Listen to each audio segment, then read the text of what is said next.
everybody, agents everywhere. Welcome to the Agent Boost podcast. I think we are episode 4.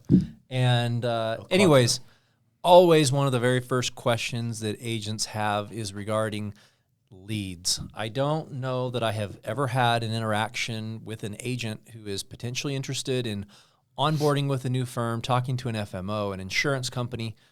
Leads is always a discussion. So with that being said, to kind of preface everything up, we brought in today... Stranger, new face. Yes, absolutely. Hey, everybody. Go ahead. Give them an introduction. My name's Aaron. I work here at Agent Boost with these fine gentlemen.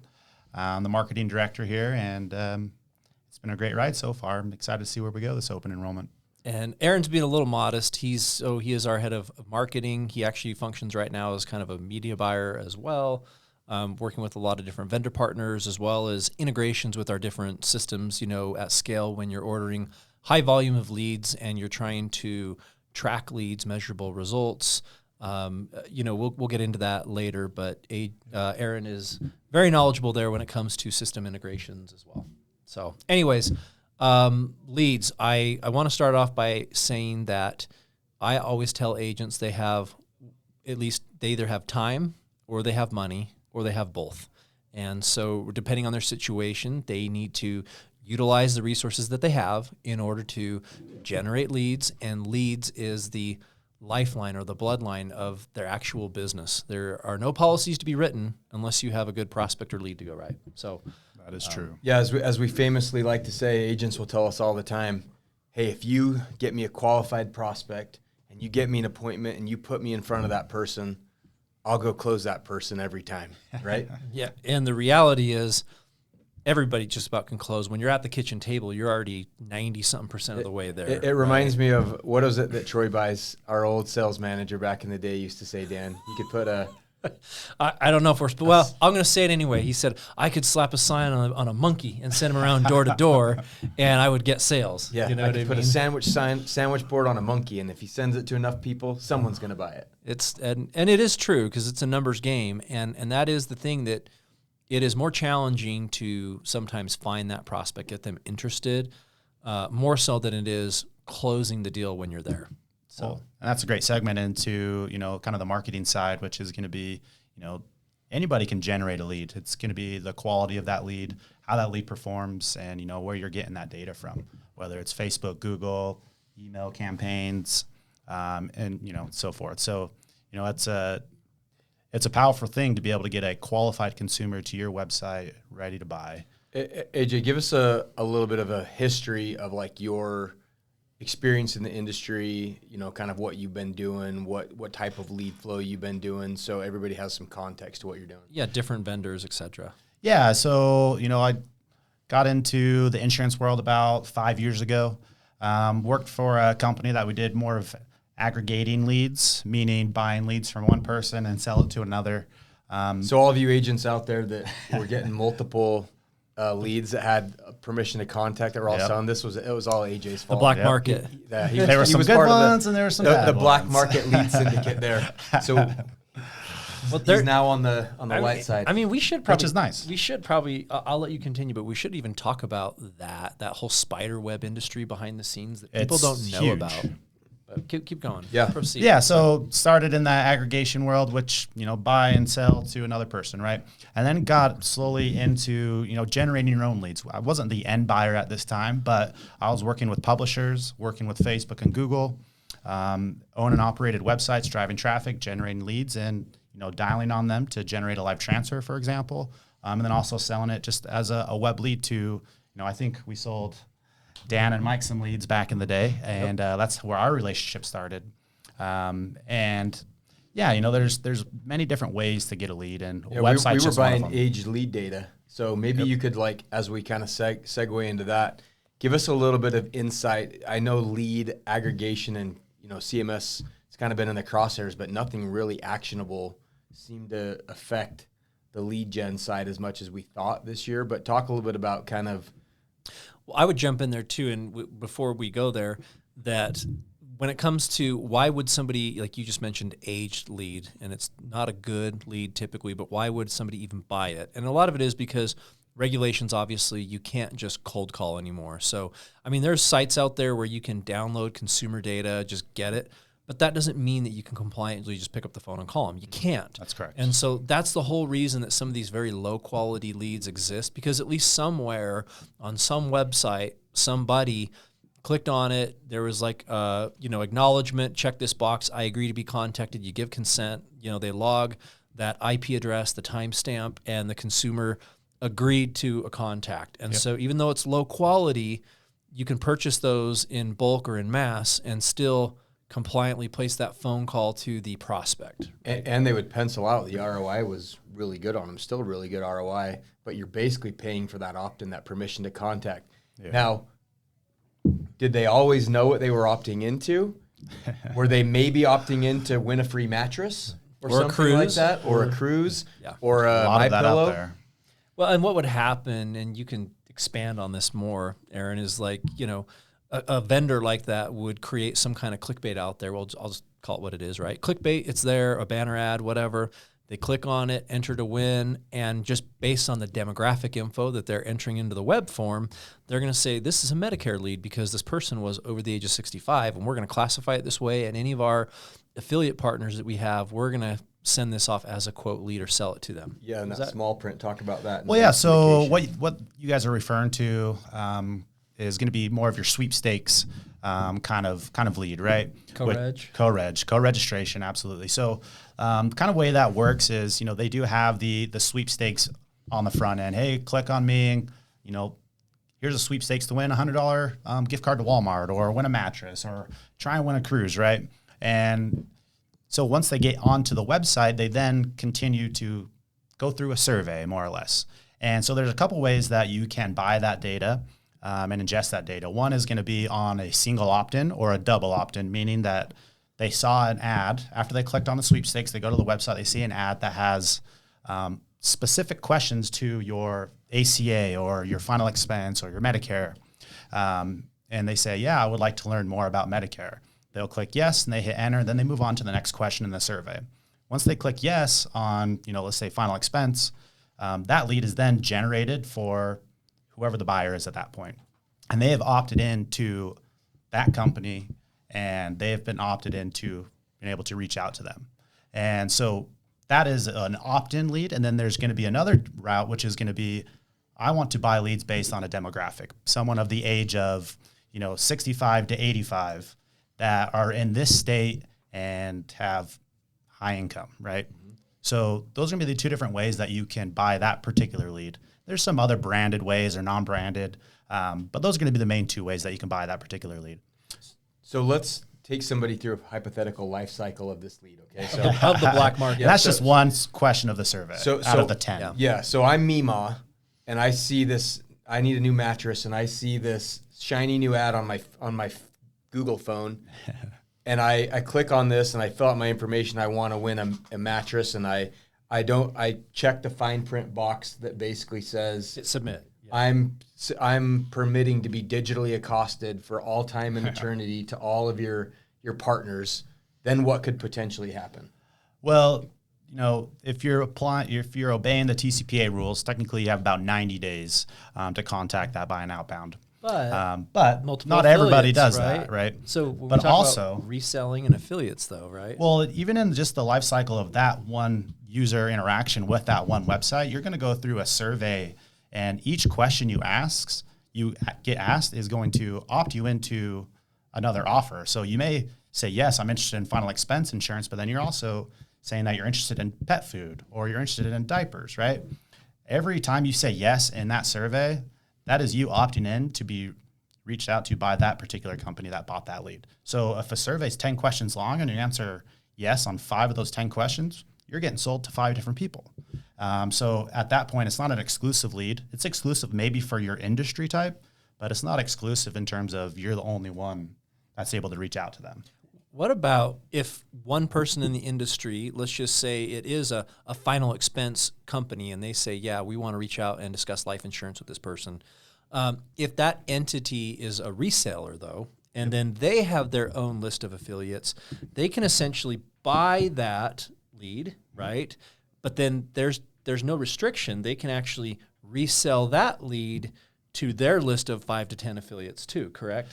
Yeah, so that's where I believe it's the FTC that is trying to fight you click on the marketing partners link in the TCPA language, the opt-in language, then takes you to a page on their website that has 1,000 to, some cases 10,000 companies that are listed on that marketing partners list that then allows every single one of them to reach out to them because they opted into that one form. So it's technically permissible and it's legal, and it's been the way that the industry's been. But that's how some of these seniors have essentially opted themselves into being contacted in perpetuity, whether knowingly or unknowingly. It's a funnel of hell. Yeah, and that's the thing is, and what I'm trying to kind of explain so that agents listening can understand this is even when somebody clicks yes, it's not like one person that they just need to unsubscribe or say, put me on the do not call list. The problem is it gets resold to so many different parties that particular party is going to say, okay, and let's say they follow the TCPA rules. They put them on their do not contact list. That's great, but there's still going to be 4 or 5 more other affiliates still contacting them. And so they just have a hard time getting out of that spiral. And they're all getting put in these entity CRMs, and then are they email, text messages, email, text, and it's getting shared, and then this entity group took it, and all of a sudden that information has been like multiplied and shared many, many times. This kind of feels like it turned into like a whistleblower expose on the lead, which wasn't necessarily what we are talking about here. But no, but I think it's important for people to understand contextually. And what's I always think is interesting is I always look at, unintended consequences or the intent, like CMS and our industry with Medicare and regulations and what you can and can't do. And we have all these rules that we have to follow. And I think that, we have these rules that are sometimes, in my opinion, very silly about what agents can't do, yet you have this absolutely terrible practice that's happening to seniors, fully legal, completely okay, that they're trying to somehow make a crackdown on. It's wild. So let's talk before we get into AJ talking more about kind of what we do now and like how we're different. Aaron, AJ. Call me whatever. AKA Aaron. That's me. And basically, Dan, let's talk about what CMS had proposed, because all these lead syndications and these black markets of leads were in the crosshairs of CMS as TPMOs, but it kind of got kicked down the road. In my opinion, that was one of the biggest potential changes that was needed in the industry. And it was going to go to where one lead opt-in was for one particular company and one particular carrier, and that was going to kind of cut down a lot of this like black market card trading, digital, horse trading. That didn't end up happening like we thought, right? No, and I actually think it would have been better if it had, to be candid, to weed out a lot of the bad characters, right? And I would say that it would still take, even if they implemented it, 2 to 3 years to really cull out all the bad characters. But again, they were talking about doing that, but then extending the permission to contact from 90 days to 12 months, right? And Medicare specifically. Yeah. So they were going to at least extend the period of time to contact, but logically, what would this have done to the price of the lead, right? It would have increased significantly. So then instead of a $30 lead, you're talking about a $120 lead. Yeah. You know what I mean? So that's the drawback. And I know we're talking about this, but I want to go back for a second and be like, look, there's a place for these types of leads. Medicare is probably not the place because you're going to get hit compliance-wise and you're not doing it the right way. So 100% it's not a Medicare thing. But there are some players out there that do it correctly and they do sell it to the right amount of people. And there is a place for this type of lead, especially in a call center environment when people are on dialers and things of that nature. But when you're talking about field agents and like final expense, ACA, lead's probably not going to be the best for an individual that's sitting there manually dialing. It's not going to be your best. So let's talk about that and go into, now we've talked about, a little bit of historical, what's kind of happened, the black market of leads, all the bad stuff. We all know we have regulation, and I think you hit it on the head that, like every industry, like I really do feel that the agent community is really comprised of honest, hardworking people with integrity that try to do a good job. And there's some bad characters, and it's like that in the lead vendor space too. Absolutely. So I think that's what we want to talk about is the different lead vendors that are out there, some that are good, what would work for certain agent types. And, I'm appealing to more, we have different agent types. We have some that are what we would call field or legacy kind of agents that mostly do business at the kitchen table. We have some that are hybrid that really, can drive across town and meet with somebody, or they jam on the phones 3 states away and they do both. And then we have some agents that are exclusively in a call center, and that's all that they do. So we have those different models, but let's talk about different lead vendors and types for those types of agents. Yeah. So, I mean, there's a million of them out there, right? But the main ones that I focus on are people that are actually publishers and are own and operated websites, because there's a lot of people out there. We had someone reach out to one of the agents the other day, and they're like, "Oh, we're Agent Boost preferred partner." I was like, "I've never even heard of your company before." And, so there's a lot of those people out there that will lie and will tell you that they have own and operated websites. They will tell you that they are running all your Google and Facebook and email campaigns from leads that they've bought from somewhere, right?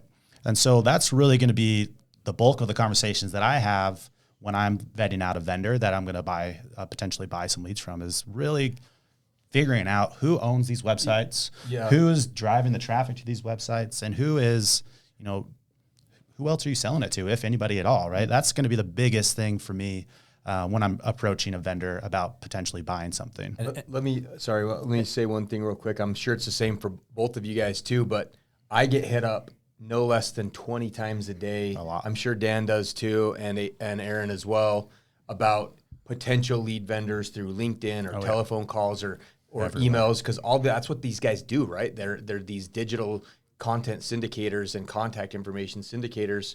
So talk to us about how you can find these trusted, vetted sources. Well, yeah, and add to that, you'll speak to the legitimate ones out there, but the more and more we go down the road of compliance, these new regs, 2024, every continual year, we now have to, with the carriers, report, who are the vendors we're using, and and the carriers and CMS want to know, what is that front end site? Like, what is the consumer actually seeing before they're clicking yes and opting in and giving their information? So I'm sure when you're vetting these vendors, you're talking to them about, let me actually see the URL or that front end site that people are viewing. What does the web form look like?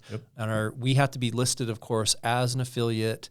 It all has to be very much above board. You can't just be like, "Oh, that's a great price. Sign me up." 100%. Those are the majority of the conversation that I'm having is once I, get through the beginning of a call, that's, "Hey, how you doing? How's the weather outside?" Right? And, it's really into the nitty gritty of what's your domain name? Have you reported this to CMS? Who are the carriers that you're working with? Who's approved this? And is it a communication CMS approval? Is it a marketing approval? That really does vary based on them. But, the biggest thing is the way this world's going now in Medicare, web leads, you would have to be a TPMO like us, right?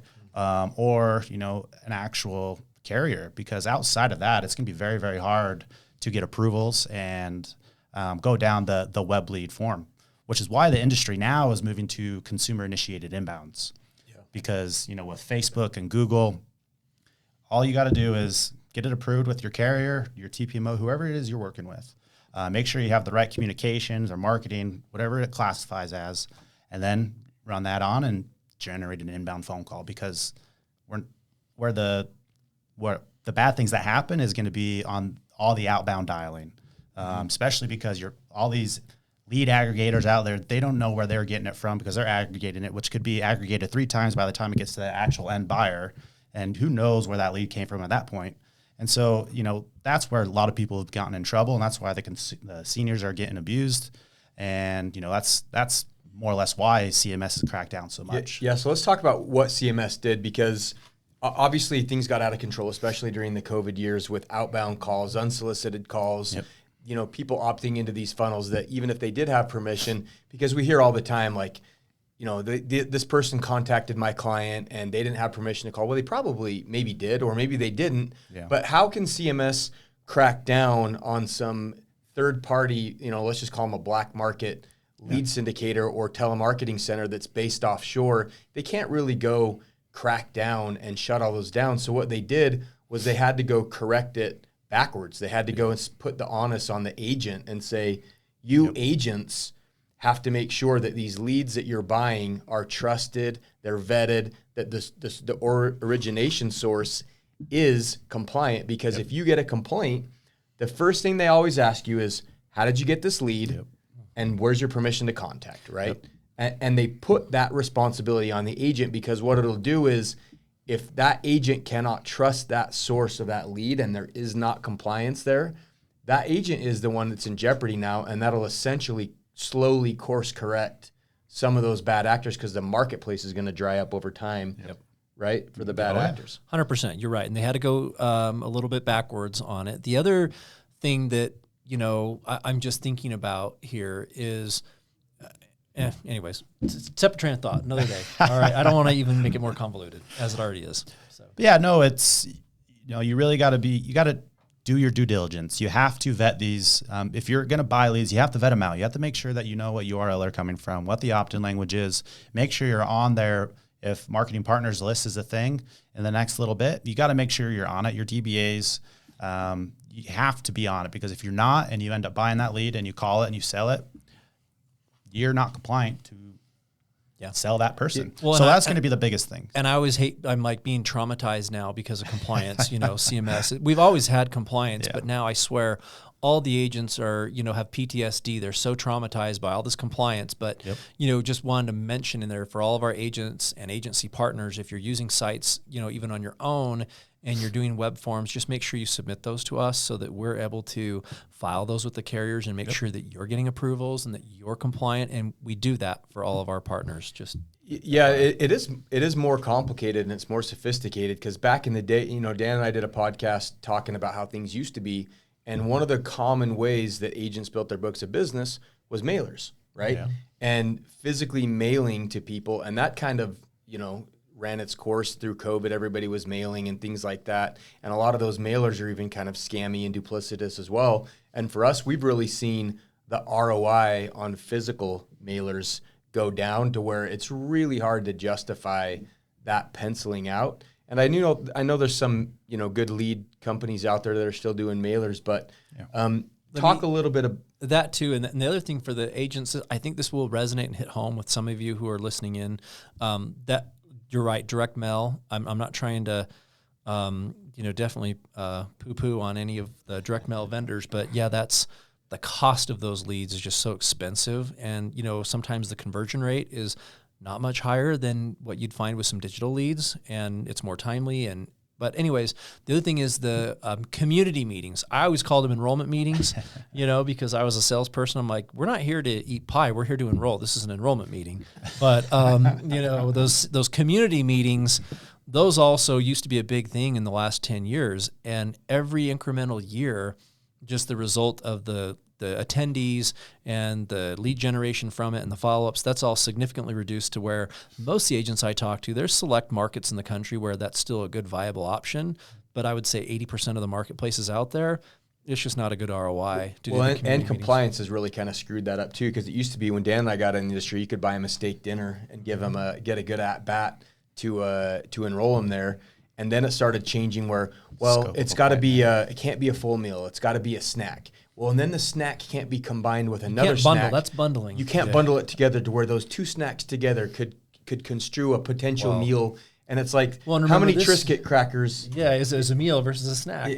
Well, and not only this dessert. Oh, you got soup? That might have filled you up. I know. And agents are asking us like, what can we do? Well, and the worst part about it now is last year you could do an educational event and then kind of disclose and say, hey, our educational portion of this meeting's over. If you want to stay around, I'm going to do the sales presentation. We're going to go through benefits. Now you can't do that anymore for this you could just have it in a separate room. Now you have like a cool down period, and you have to have it in a completely you have to have that time frame, that break between educational event and a sales event. So anyways, the whole community meeting thing has gotten more challenging. The direct mail, the result or the ROI has gotten, I think, a lot worse for many of you. So let's talk about what are better avenues to kind of generate leads and sources. Yeah, that's a great question. I think, if you want to talk specifically Medicare, like I mentioned, to kind of avoid or, small portion of compliance. Well, let's talk ACA and life too, because a lot of our agents are listening. They sell either one of those lines of business or all three, but we can talk ACA. And let's start with inbound calls. Inbound phone call. This would be a great way to generate leads for Medicare, ACA, and final expense. We, as all of you may know, if you don't know, very much call center over here, one part of our business. And, we have 3 verticals, right? ACA, final expense, and Medicare. Inbound phone calls for all 3 of those do very well. And that's just one avenue, and that's going to be through Facebook and Google.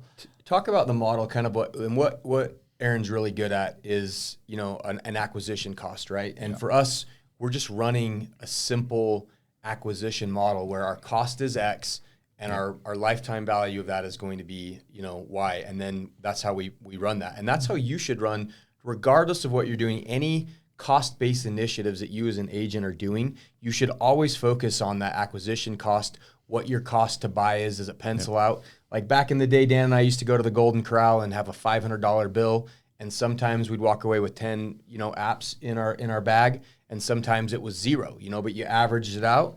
And if it was, I could spend $2,000 to make $4,000, I'm going to do that all day long, and rinse and repeat. So talk about how agents should factor that in. So I think a lot of agents that I've, had the pleasure of speaking with is they're always caught up on how much does this cost? So that inbound phone call costs $65. Holy cow, I don't know if I can do that, but like $65 if you're selling a Medicare plan and that closes at, let's call it 30%, that's going to be well below your $200 cost per acquisition. You make $601 on a new enrollment, depending on who you're with, right? That's money in the bank. Well, what carrier is it? How long is it going to be on the books? Right. And so when we're looking at it and how investors look at it, and we're not going to go back into the whole private equity thing and everything else, but you're looking at, how much is this going to be worth to me over the course of these next 3, 4, 5, 6 years, or maybe 10 years? That's the value that they should be placing on it. Correct. What is that agent's LTV, the lifetime value of that client? When I was running, doing my own clients, I knew based on my retention exactly the dollar amount that my average LTV was for every client on the book. Like lifetime value, what is that worth? With my acquisition cost was $200, but my LTV on that client's going to be $1,700. I will do that all day, every day, right? And so you've got to be crystal clear about your objectives and your numbers and being intelligent. You also can't be spending, we've had it on the reverse too, where agents are like, I dropped this mailer, I spent $40,000 and I wrote 20 policies. I'm like, that doesn't pencil out very well. Right. Yeah. So to their point is you got to make sure what your threshold is on how much you're willing to spend to get a customer, right? ACA is a crazy world right now. And when I heard this, I was shocked. But $80 cost per acquisition was like kind of the norm for ACA when we first got into it, like a month and a half ago, give or take. At volume, on the digital, on the call center world, side. right? Yeah. $80 was great. We're sitting now, sub 60, which is awesome. Yep. But knowing that, with an ACA, you have a good lifetime value of that to get, $60, even $80 on a cost per acquisition. That's awesome, right? We got it down to 55 CPA, exactly, something like that. Yep. And then if you're in the call center world, I don't have to tell you guys how to do math, but make sure what you're paying your agents, make sure what your cost per acquisition is, and just make sure that's lower than your lifetime value of that consumer, and you should be good. Yeah, that even pencils out for a field agent. You know what I mean? Like if you're just an independent agent out there, and like Dan said, to open this, guys, it's you either have time or you have money. And if you don't have any money to buy any lead gen and run like a marketing-based P&L and advertising budget, then you got to get your butt out into the community, generating grassroots things and putting in effort that way. But ultimately, you've got to find a way to prospect. You've got to find a way to get in front of people because that's what makes this entire industry go. And it's also something that I talk about all the time. It's the biggest gap or the biggest disconnect from agents that get into this industry and think like, it's like their business equation is step 1, get insurance license. Step 2, ? Somehow get sales. step 3, be a millionaire, you know? And it's like, That's true. You have to get in front of this. Is sales, no matter what you're doing, you have to either have to buy these leads or you have to generate them. Yeah, and let's talk about even like agents' expectations, right? And commissions and everything else. We talk to agents who are like, I worked at call center X last year and I wrote 800 enrollments. And again, going back to it, then they go, I'm going to be able to write that same volume being an independent agent. I'm like, I have news for you. The entity that you worked for spent millions and millions of dollars to flood your phone to just ring nonstop inbound. And it's not the same expectation. So I think that that's the other thing people need to be cognizant of. And to kind of give a better real life example, I'll kick it to you here in a second on this, Aaron, but one thing that we always do is we're just talking about the cost. Let's say Medicare leads, and it's common for like an inbound phone call to be $50 for an inbound call. Hey, here's an interested person. They've already gone to a website. They've already called in somewhere else. That person has qualified the lead, confirmed that they're interested, and they're transferring them over. It's a very reasonable fee to be paying $50 for that interested person that wants to buy, right? Yep. Very good price point. If you're closing those at even 30%, 35, 40%, you're doing great, and you should do that all day long. All day. But what we find is that agents don't know how to work those leads very well, and they'll immediately sign up for a ton of volume. And like any new lead type, you need to kind of work on your pitch and, getting a little bit more proficient with it. So we find that an agent says, I want to spend $2,000 this week. They get flooded with phone calls. They kind of screw the pooch, so to speak, and they don't close well. And then the numbers are bad. And so what we kind of do with new reps is we will blend and come up with different strategies where we'll have a certain cap or number of inbound phone calls per day when they're new, so that they can kind of work on their pitch, and then we'll give them some outbound opportunities. We'll give them some web forms, some Facebook leads, or some other lead types to blend in. And then as they kind of have more time under their belt and they're getting a little more proficient, and they close more, then we can up the volume. So I want to hop in on that, and then you can add some color to this, AJ. But one of the things we see with agents all the time is they'll say, hey, I want to get these inbound calls. Here's my budget. I've got $2,000 or $3,000.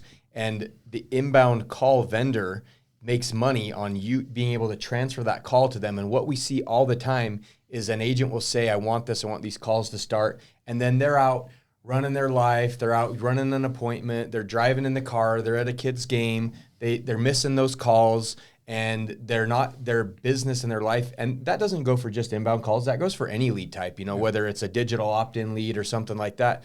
If you're going to do these things, you've got to have your life and your business structured properly to be able to tend and answer those calls. It's a science, and you have to get.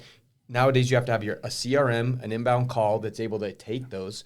You have to record those calls. You're going to have to be in a place that's conducive to actually process that sale. For example, if it is an inbound call, and then your butt's going to have to be sitting there ready to take that business and be in a situation, because if you miss a couple calls, and this is where I want you to speak to it, is you're kind of penalized and you're off, and they're not going to send you any more business like that, whether it's leads or inbound calls. Yeah, totally. So to start off, I think the biggest thing, when it comes to new agents coming on in the call center environment, as my old boss used to say, get on the phones for a week, outbound dial, get the marbles out of your mouth, learn how to talk to the consumer, and then let's feed in some live transfers or some inbounds, something that's going to convert a little bit higher. Time's better well spent, right?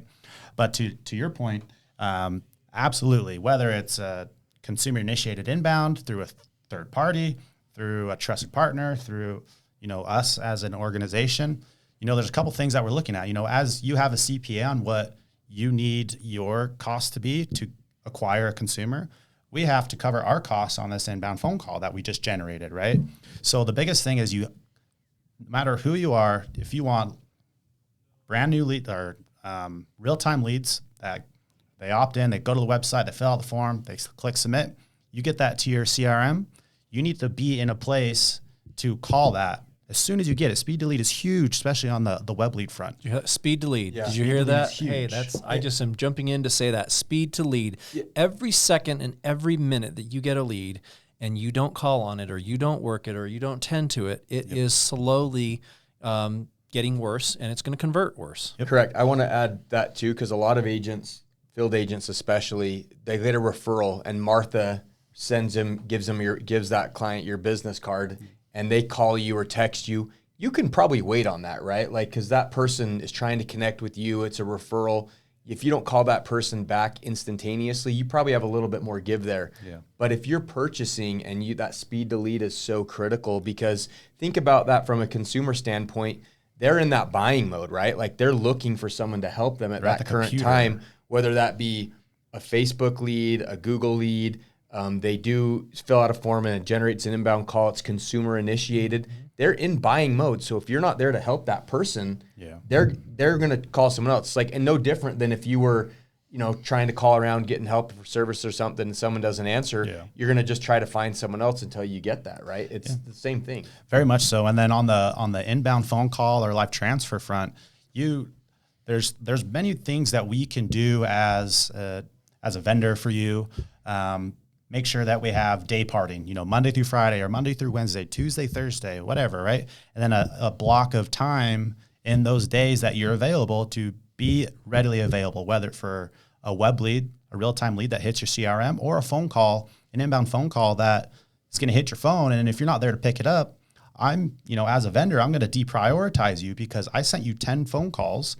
That cost me $100 to generate, for example, and you only answered 2 of them. And I charge you $15, you paid me $30, but I sent you $100 worth of calls. So I'm netting negative $70 on those phone calls. Why would I continue to send you calls if you're not going to pick it up, right? So that's why we have day parting hours. We have hours of operation in those particular days. So that cap spends, daily caps, the daily, and all that stuff, that all plays a factor into how many calls we can generate and who we're going to send them to.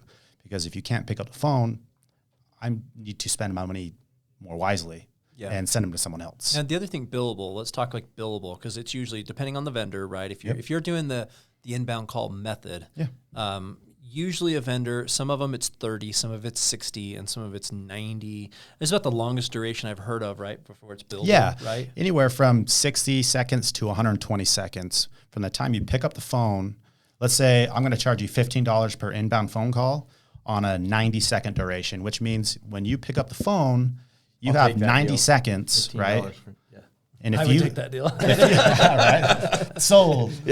I better answer at 100%. Yeah, right. But it's you have 90 seconds to more or less qualify that consumer to make sure it's a good consumer. And once that 91 second hits, you owe me $15, right? Whether the deal closes or not, right? That's where your cost per acquisition comes into play, to understand who should I buy from? This person converts at 15 or 10% to make math easy, right? A $15 call at 10% is $150 on a cost per acquisition. My math's right. I usually have a calculator, but yeah. So if your acquisition's $160 and you're writing policies at $150 CPA day in, day out, and you need to be under 160. You're good. Stack those chips, man. Keep going, all right? Day. Yeah. If you're at $170 on a cost per acquisition and your threshold's 160, there's 2 routes you can go. I think there's 2 things I want to hit home just overall in this, session we've been having, right? This episode is it's not always so much about like what does the lead cost. It's about really what is the value of the product that you're selling? What is that worth to you? Yep. And obviously, how much are you paying to acquire that policy? That's really the biggest thing. If somebody came to me and said, hey, these leads close at over 50%, but it's $100 per lead all day, right? Yeah. It doesn't matter the cost as long as it pencils out. That's what you should be really cognizant of. The other thing is, this is a frustration point for us. If you're an agent, and just be conscientious of this, of ordering leads too, is that the demographics of where you want to generate leads. If you go to a vendor and say, hey, I live in this rural county of South Dakota or Wyoming, and I want to buy 100 calls a week in these 3 counties in Wyoming, you are not going to be able to do that.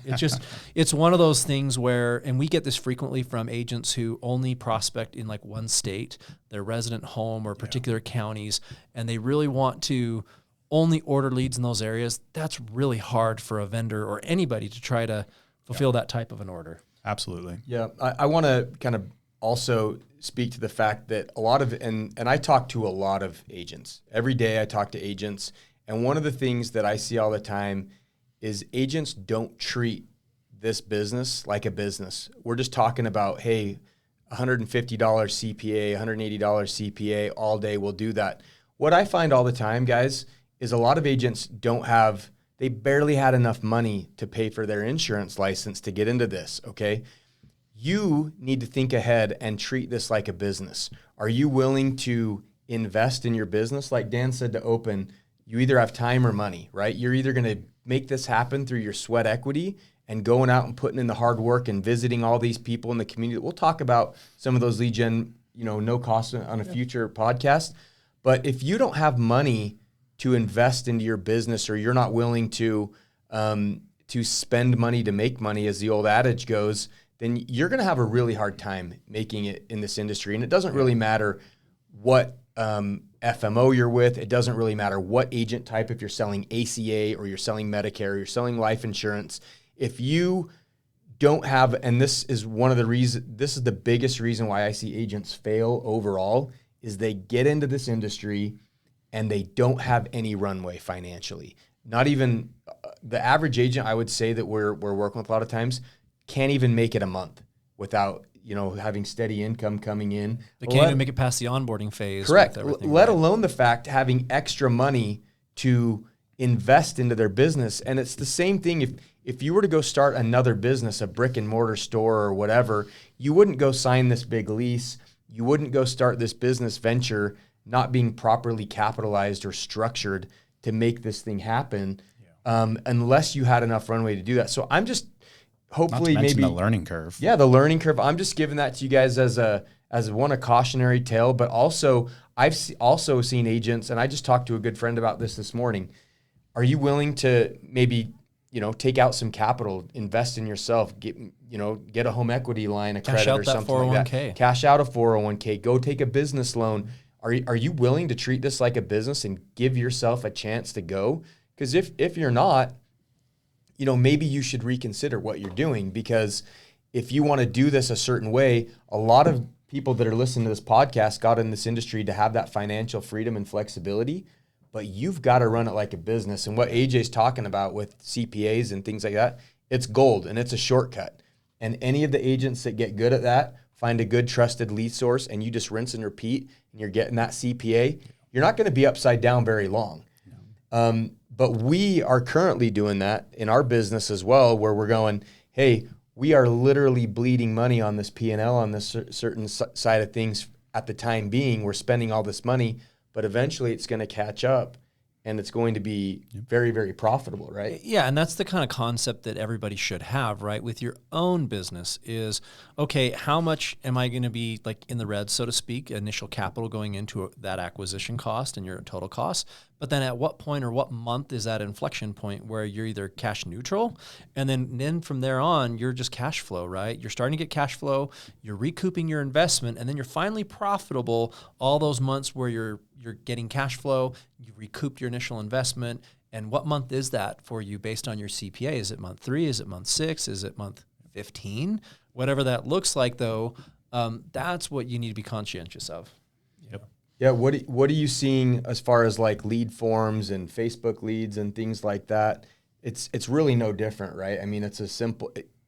I think the other thing that Dan's talked about a couple of times too is the way the industry is, guys. You're competing with big dollars if you're an individual agent. So, you might. I see agents a lot of time. They're like, I've got $200 that I want to generate these Facebook leads for, and I'm like, and to kind of paint a picture, there's entities much larger than us out there, publicly traded firms, private equity firms out there, but there's months that we'll spend easily over $250,000 in a month on lead gen volume, right? I mean, there's a lot of money being pumped into this lead gen industry, and you do need to be able to spend in order to feed your business. Yeah. You just have to.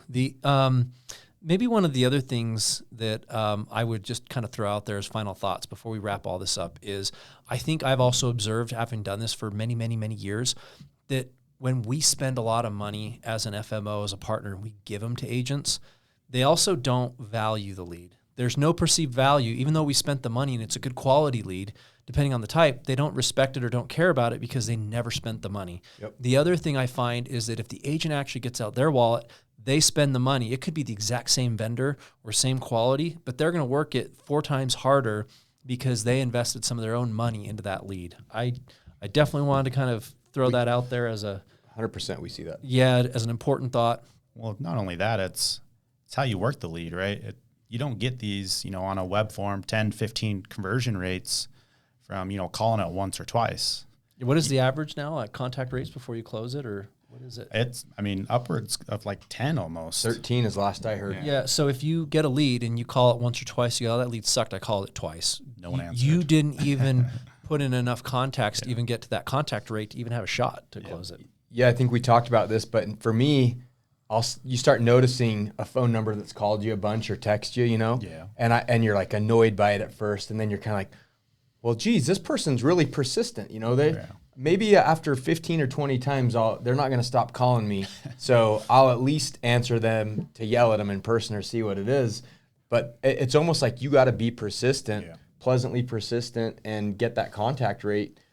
But I think Dan's spot on. Agents who invest, we've seen it at scale, right? With Facebook leads, for example, where we'll dump tens of thousands of dollars a month in Facebook leads and distribute them to our agents. And they're like, yeah, I don't know, I called that person once and so I discarded it. I abandoned that lead, But when I was an agent, Dan and I were buying these leads that would get text to our phone and they'd go to at least, they said 6 agents, but it was really more like 60 agents. 17, yeah. And we'd have our phones in our hand ready to call that person. You'd be like, don't talk to anybody else. You're going to get 27 calls right now. To the point that we tested out which mail server did it quicker on that FTT push of which cell phone Yahoo service or Gmail or MSN or a Hotmail, and which one had a quicker push delivery. It's how I ended up an Android guy for so long, because we knew that if you had an Android phone and you were on T-Mobile or you were on a Gmail, you would get that email faster than somebody on like an Apple or an MSN or something like that.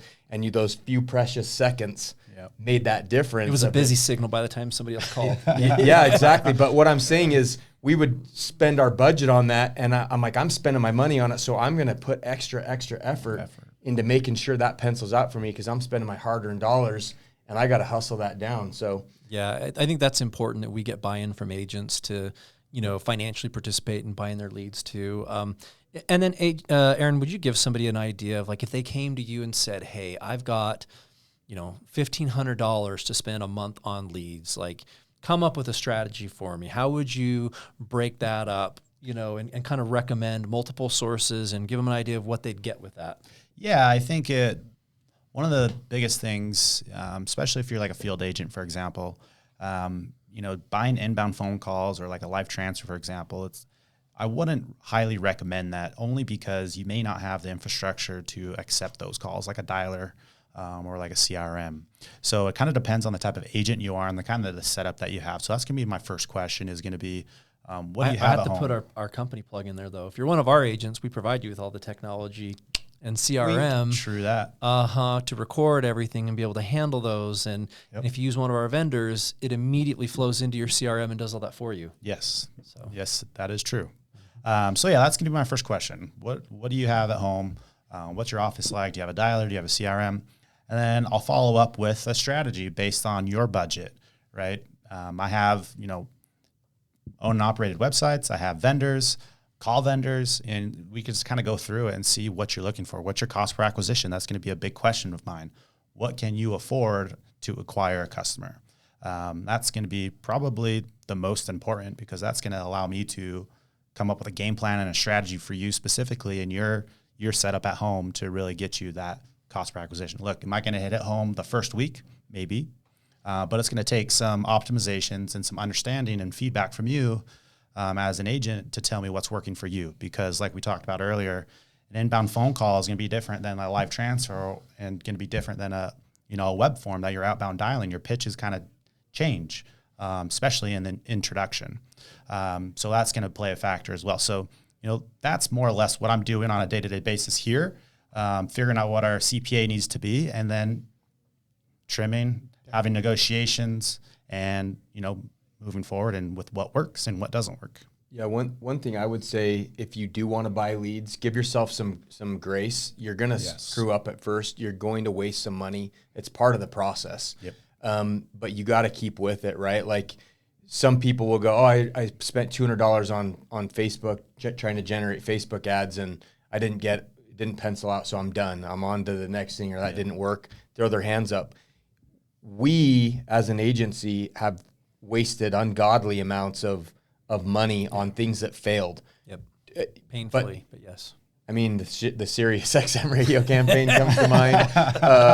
We might as well have lit a pile of cash on fire, because at least we would have been able to feel the heat of the fire and got something out of it. But yeah, that was an ugly one. I was trying to not name names, but hey, I don't have no. That was a failed marketing campaign. Yeah, some of our big mailer campaigns recently, there's just been piles of money lit on fire, and but you have to kind of invest in learning those things to dial into what works, your strategies. And not only that, and I'll leave it with this, is if you're going to buy 1 lead a day, it's not going to do much for you. You have to give yourself an opportunity, to get at-bats and have conversations, because you can't, if you can do this, is great, good for you. But if you're hitting 100% 1-for-1 every day, good job.